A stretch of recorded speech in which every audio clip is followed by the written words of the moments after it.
बिस्मिल्लाहिर्रहमानिर्रहीम। अस्सलाम वालेकुम नाजरीन। पॉडकास्ट स्पोर्ट्स गपशप विद जुनैद खलील नैनीताल वाला, इसके साथ मैं हूं आपका मेज़बान डॉक्टर बुलंद इकबाल। मेरे साथ मौजूद हैं group managing director Medicam group of companies और वेटरन क्रिकेटर जनाब जुनैद खलील नैनीताल वाला। नाज़रीन, आज के प्रोग्राम में हम डिस्कस करने जा रहे हैं ख़ास तौर पे जो recent Pakistan West Indies series जो कि अमेरिका में हुई, उस हवाले से पाकिस्तान ने ये सीरीज़ जीत तो ली, लेकिन इसमें जो ख़ास बात सामने आई है वो ये कि साहबज़ादा फरहान जिन्होंने अभी तक लास्ट जो 4 मैच खेले हैं उसमें से 2 में वो मैन ऑफ द मैच रहे हैं। और ख़ास तौर पे आखिरी इस T20 सीरीज़ के वेस्ट इंडीज़ के ख़िलाफ़ मैच में बड़ी ज़बरदस्त परफॉर्मेंस उन्होंने दी। प्लेयर ऑफ द मैच हुए, 74 रन बनाए। इसके अलावा साइम अयूब के साथ, इससे बड़ी बात ये थी कि साइम अयूब के साथ उनकी जो पार्टनरशिप थी वो बहुत अच्छी रही और उन्होंने ख़ास तौर पे मैच के बाद ये भी कहा कि जी उन्हें साइम अयूब के साथ इस क्रिकेट इनिंग्स में बहुत मज़ा आया। अब नाज़रीन, यहाँ सवाल ये पैदा होता है कि आखिर क्या वजह है कि साहबज़ादा फरहान परफॉर्म करते हैं, फर्स्ट क्लास क्रिकेट में करते हैं, PSL में उनकी परफॉर्मेंस नज़र आती है, लेकिन उन्हें टीम में लिया नहीं जाता। लिया भी जाता है तो किसी आखिरी मैच में 6 नंबर 5वें 6 नंबर पे कभी खिला दिया अगर टीम ने अपनी B टीम के साथ खेलना हो, लेकिन उनसे यानी उनको टॉप पोजीशन पर नहीं खिलाया जाता। क्या वजह है, इस पर बात करेंगे। जुनैद खलील साहब हमारे साथ मौजूद हैं। सर, क्या कहते हैं? एक तरफ तो खैर अच्छी बात यह है कि पाकिस्तान बांग्लादेश से भी सीरीज़ जीतने के बाद अब वेस्ट इंडीज़ से भी जीत ही गया, चाहे 2-1 से एक मैच, एक तो अनबिलीवेबल मैच जीत लिया था वेस्ट इंडीज़ ने। आप क्या कहेंगे इस हवाले से? देखिए, हम बांग्लादेश से सीरीज हार गए। हाँ सॉरी सर, हम बांग्लादेश से हारे 2-1 से, लेकिन हम वेस्ट इंडीज़ से सीरीज़ जीत। बिल्कुल। एक्चुअल में देखें, पाकिस्तान जिस एक्सपेरिमेंट के ऊपर काम कर रहा है, जिस पे ख़ास तौर पे नंबर 1, नंबर 2, नंबर 3 के ऊपर, एंड किसी भी टीम के लिए ना सबसे खुशाइन बात ये होती है कि जी उसके पास ओपनिंग स्लॉट जो है ना वो बुक्ड हो और वो ओपनर्स हों जो बेसिकली फ्री फ्लो खेल सकें। And I think this is a very right tactics कि जिसके अंदर पाकिस्तान ने जो है ना वो साहबज़ादा फरहान को जो है ना वो हंगर जो है ना स्ट्राइक के ऊपर जो है ना वो सामने रखा हुआ है कि भाई उसको तलब होनी चाहिए टीम के अंदर सिलेक्शन की। देखें, फ़खर और साइम ये दोनों वो प्लेयर्स हैं जो फ़खर तो बंदा 10-15 सालों से जो ना वो अपना स्लॉट पर प्रूविंग करके आ चुका है, कर रहा है, करता भी रहा है इनफैक्ट। एंड आई थिंक इसकी सबसे खूबसूरत इनिंग जो वो वर्ल्ड कप की इनिंग जिसके अंदर पाकिस्तान ने 400 रन का हदफ जो ना वो चेस करने के अंदर जो ना वो 150 समथिंग रन बनाए थे। और साथ साथ से सेम तरीके से साइम अयूब भी इंजरी से पहले जिस फॉर्म में था, जिसके अंदर हमने तमाम वनडे सीरीज़ अपनी जो ना वो जीती थी। साउथ अफ्रीका को साउथ अफ्रीका में हराया, ऑस्ट्रेलिया को ऑस्ट्रेलिया में हराया। तो अब ये लोग वो दोनों जो ना इस ऐसी स्टेज के ऊपर बैठे हुए हैं जहाँ पर इनको अपना स्लॉट नहीं छोड़ना चाहिए। नो डाउट फरहान, साहबज़ादा फरहान की बहुत एक्स्ट्रा ऑर्डिनरी इनिंग्स भी हैं, डोमेस्टिक में परफॉर्मेंस भी हैं और PCB एक अच्छा काम कर रहा है। इनफैक्ट सलमान आगा एक अच्छा काम कर रहा है कि हर टूर में 1-2 मैचेस उसको ज़रूर दे देते हैं।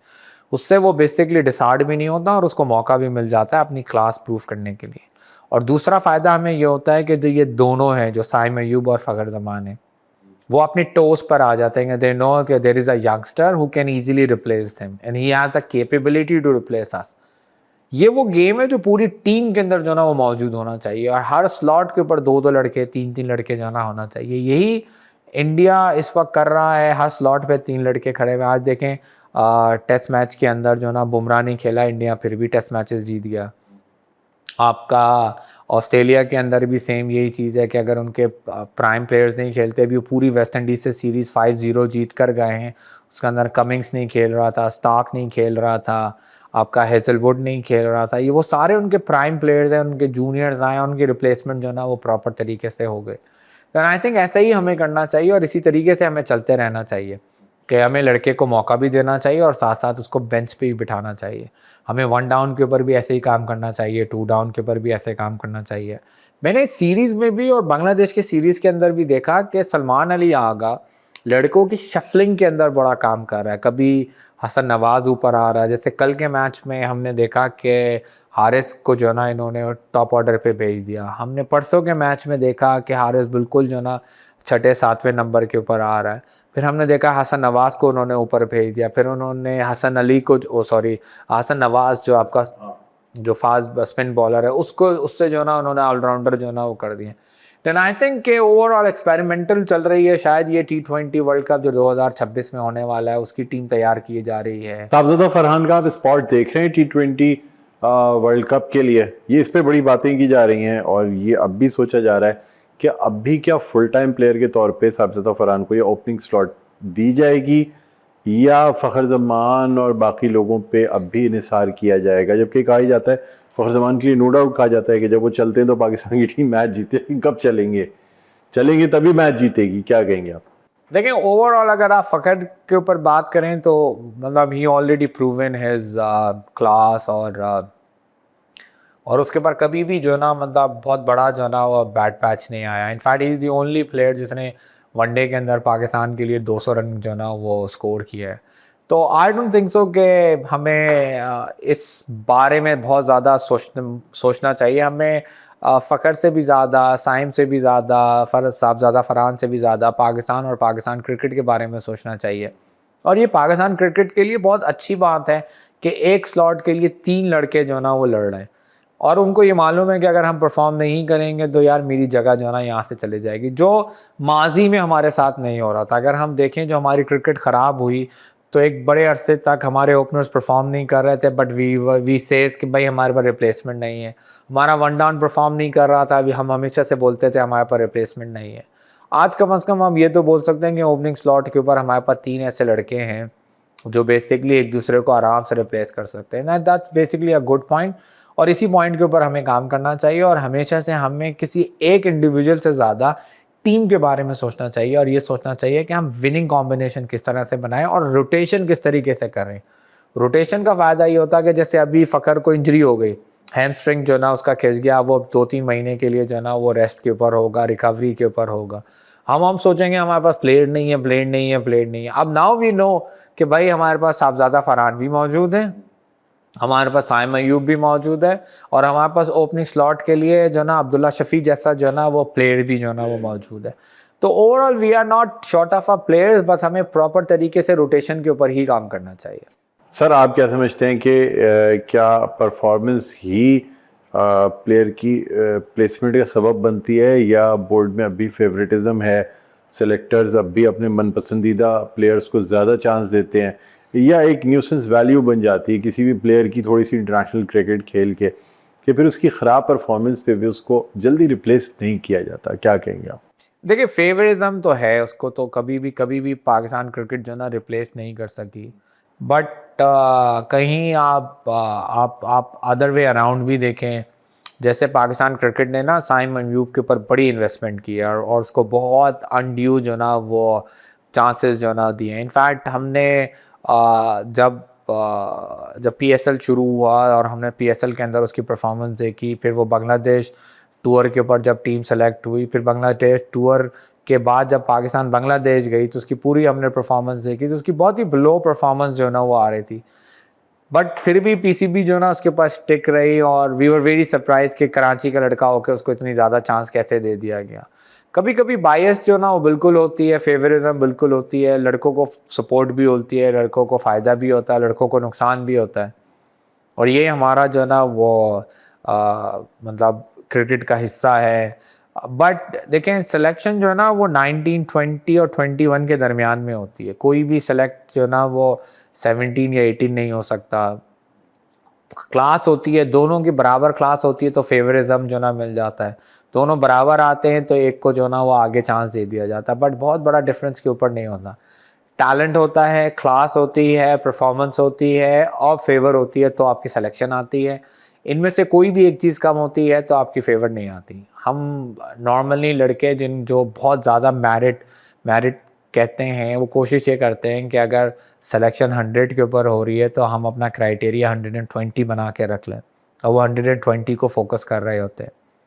और यही वजह है कि बहुत सारे ऐसे लड़के जिनका बैकग्राउंड नहीं होता, इवन अगर आप एग्जांपल देखें बाबर आजम का, तो बाबर आजम का कोई क्रिकेटिंग बैकग्राउंड नहीं था। उसके वालिद साहब बहुत ही नॉर्मल से शख्स हुआ करते थे। उनके कज़न्स जो कामरान अकमल हैं, बज़ाहिर हमें ये जो मीडिया से पता चलता है कि they don't have a very good relationship with Babar Azam.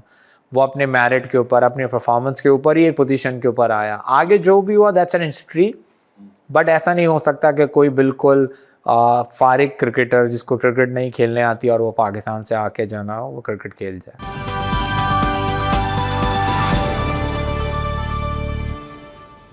Sir मुझे बताइएगा कि वर्ल्ड कप की यानी T20 वर्ल्ड कप 2026 की टीम क्या देख रहे हैं आप, क्या समझते हैं? यही कमोबेश रहेगी, पहले जो चेंजेस आई थी वो रहेंगी, या अभी मज़ीद चेंजेस आनी है? क्योंकि पाकिस्तान तो एक्सपेरिमेंट्स कर रहा है, जूनियर टीम खिलाई, फिर सीनियर्स को लेके आए, फिर कुछ जूनियर्स को इंडक्ट कर रहे हैं, सीनियर्स को बेंच पे बैठा रहे हैं, क्या समझते हैं आप? देखिए आई थिंक इस वक्त जो हमारी टीम है उसके अंदर हमें टीम हमारी बहुत अच्छी है। हमें क्योंकि हमारा जो मैचेस हैं वो इंडिया के अंदर जो ना वो वर्ल्ड कप है। अब वर्ल्ड कप इंडिया के अंदर जो ना स्पिनर की जो ना मिस्ट्री स्पिनर्स की जो ना बड़ी वैल्यू होगी। हमें मुकीम के ऊपर बड़ी इन्वेस्टमेंट करनी पड़ेगी। हमें आज का हसन नवाज़ जो है उसके ऊपर बड़ी इन्वेस्टमेंट करनी पड़ेगी। हमें आई थिंक एक टाइम के ऊपर नसीम शाह को वापस लेकर आना पड़ेगा क्योंकि उसकी स्पीड जो ना वो ऐसी है कि जो बेसिकली वहाँ पर आपकी जो ना डिस्टर्ब करे। नसीम शाह के बाकी भाइयों को भी चांस बन रहा है टीम में या नहीं? नहीं I don't think so, they are very very very junior. और सेम इसी तरीके से हमें जो ना आपका स्पिनिंग ऑलराउंडर टाइप के भी जो ना मतलब आई थिंक खुर्शीद शाह के ऊपर पीसीबी ट्राई कर रही है, बट आई डोंट थिंक सो कि वो इतना केपेबल है कि वो। तो टीम में क्या रिश्तेदार होने चाहिए या नहीं? एक भाई अगर हो तो क्या दूसरा भाई को लाना चाहिए? हमने माजी में देखा है बहुत सारे ऐसे भाई रहे हैं, मार्क वॉ, स्टीव वॉ, फिर और एक दो और इस टाइप के भाई थे जो कि रहे हैं। तो क्या होने चाहिए नहीं होने, या गलत होता है कि नाइंसाफ़ी? बाज़ दफ़ा इस वजह से कोई मैरिट पे भी होता है तो वो इसलिए नहीं आ पाता कि यार एक फैमिली से एक आदमी मौजूद है ना, दूसरे की जगह नहीं बदल। नहीं आई डोंट थिंक सो भाई। देखिए अगर दोनों के अंदर क्लास है तो बिल्कुल खेलने चाहिए, और दोनों जो ना आपका इंटरनेशनल लेवल को compete कर सकते हैं तो बिल्कुल खेलना चाहिए। इंग्लैंड के अंदर आपका सैम करन और दूसरा एक और जो उनका भाई है करन, वो भी साथ खेले हैं। उनके फैट तीसरा भाई जिम्बाब्वे से उसने इंटरनेशनल क्रिकेट खेली है। अगर यही क्राइटेरिया होता तो सिर्फ एक ही ख़ानदान का एक ही बच्चा जो ना वो खेल सकता था। आई डोंट थिंक सो ऐसा कोई क्राइटेरिया होना चाहिए। और इनफैक्ट फिर मैंने आपको बताया कि अगर आप रेस में बराबर आएंगे तो फेवरिज्म मिलेगी। ऐसा नहीं होगा कि आप पीछे रह गए और आपको जो ना वो किसी तरीके से जो ना वो आगे लेके आ जाएगा। तो overall it's a very tricky system, और इस सिस्टम के तहत ही जो ना लीग चीज़ें जो ना वो आगे बढ़ेंगी और इसी तरीके से आगे बढ़ती जाती है। ठीक, अच्छा मुझे ये भी बताइएगा सर कि अब आप क्या समझते हैं कि पाकिस्तान की स्ट्रैटेजी मज़ीद टीम को बेहतर करने के लिए क्या होगी? क्या तीनों फॉर्मेट की टीम्स बिल्कुल डिफरेंट होंगी? पहले तो हम देखते थे एक ही कप्तान होता था तीनों फॉर्मेट्स का, एक ही जैसी कमोबेश टीमें होती थी, लेकिन अब पाकिस्तान भी थोड़ा डिफरेंट उस पर जा रहा है। T20 की एक टीम अलग कर दी है, वनडे अलग, टेस्ट अलग, क्या कहेंगे आप? देखिए अलग होनी चाहिए। मैं तो ये बोलता हूँ या तो कोई ऐसा प्लेयर हो जो दोनों टीमों का कैप्टन हो और तीसरी टीम में खेल ना रहा हो। जैसे हम देखते हैं इंडिया के अंदर सूर्य कुमार यादव जो है ना वो वनडे भी नहीं खेलता, टेस्ट मैचेस भी नहीं खेलता, and is a whole sole captain of T20। अब हमारे साथ प्रॉब्लम ये है कि हमारे यहाँ T20 के कैप्टन सलमान आगा हैं, वाइस कैप्टन वही जो है ना वो वनडे टीम के अंदर जो है ना मौजूद हैं वाइस कैप्टन के तौर के ऊपर, और वो एक ऐसा प्लेयर टेस्ट क्रिकेट के अंदर भी जो है ना वो मौजूद है। आई थिंक ये जो चीज़ जो है ना वो बेसिकली आपकी टीम की जो है ना वो मैनेजमेंट ख़राब करती है। There should be a 3 different. I am not criticising Salman Ali Agha's performance, क्योंकि द वे ही प्लेड तीनों फॉर्मेट एंड और उसकी जगह बनती भी है। बट आपको जो ना ओवरऑल सोचना ही चाहिए कि आपकी पावर डिवीजन कैसे होनी चाहिए। जैसे अब आपने रिजवान को कैप्टन बनाया तो आप वनडे के अंदर जो ना T20 नहीं खिला रहे, बिल्कुल ठीक कर रहे हैं, आपको ऐसा ही खेलना चाहिए।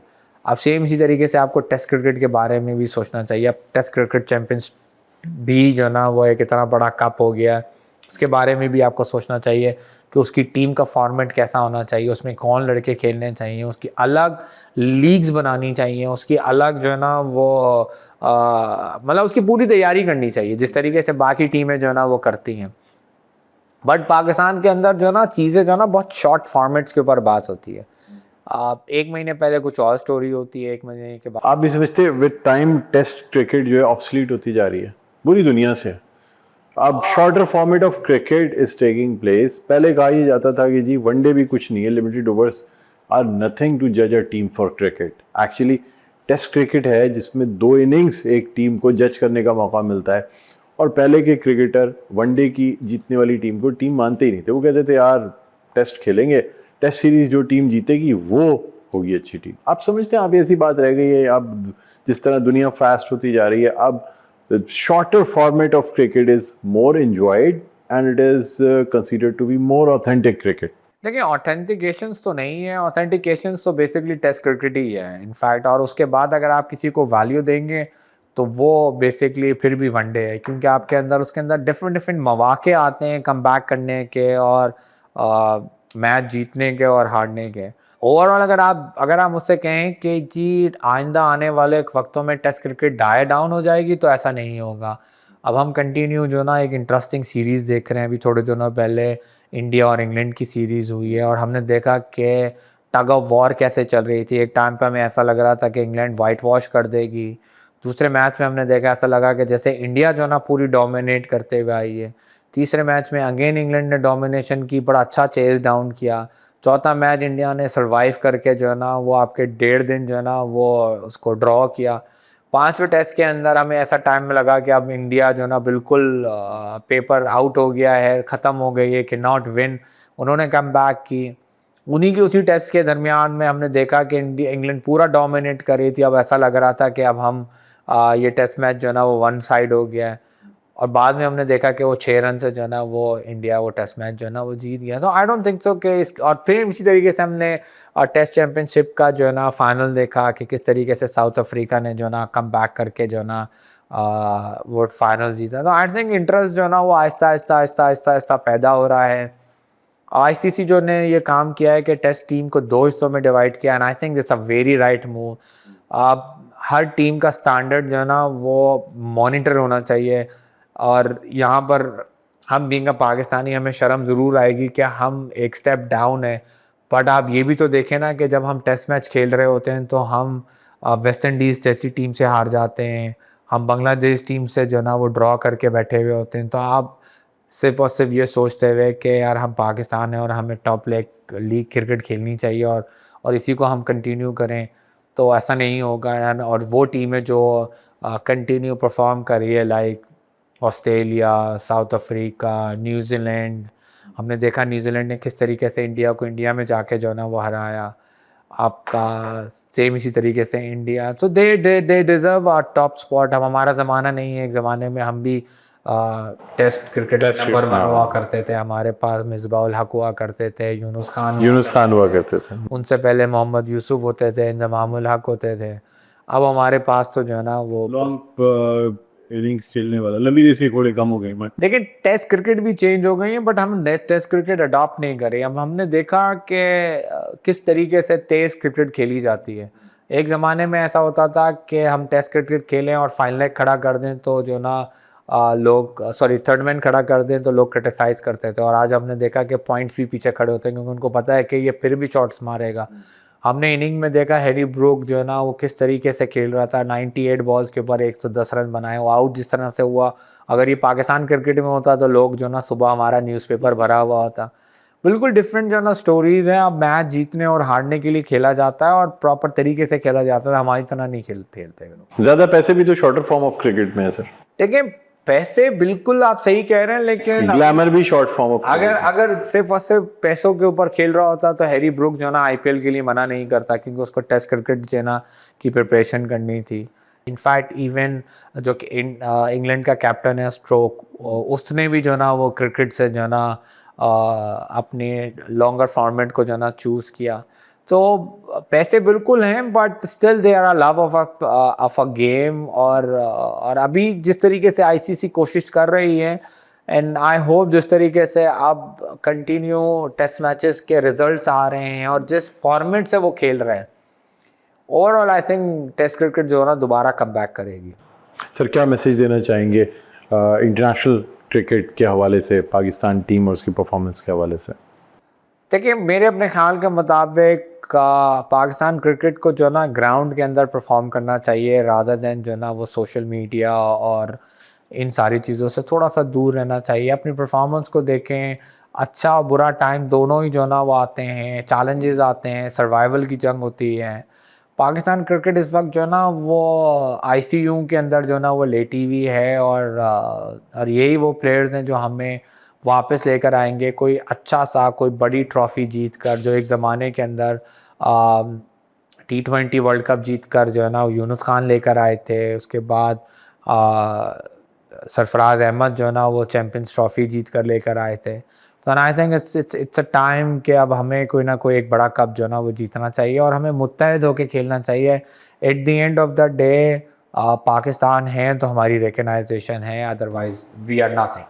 बेशक, बहुत बहुत शुक्रिया सर, आपने इस पॉडकास्ट के लिए वक्त निकाला। नाजरीन, group managing director Medicam group of companies Junaid Khalil Nainital वाला हमारे साथ मौजूद थे, जो वेटरन क्रिकेटर भी हैं और बड़ी हमें इन यूज़फुल इंफॉर्मेशन, बहुत काम की मालूमात उन्होंने आज के पॉडकास्ट में फ़राहम की।